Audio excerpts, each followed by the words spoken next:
Grabe, ang saya nilang ka-work. Talagang parang magkakabarkada lang kami, magkaka-age. Magkaka-age.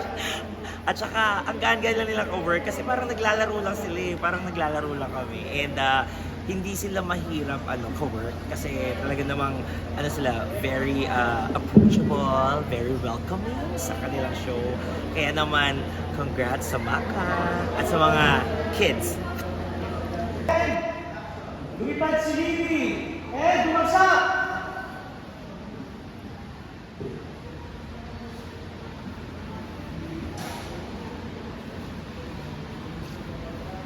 Tingin ka sa mga barkada, nagot ka ngayon.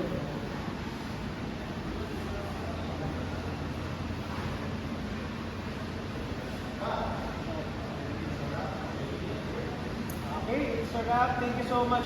Thank you so much po, Max. Salamat sa Roger Talks. May show ka pa mamaya. Camarines. Hindi pa ba?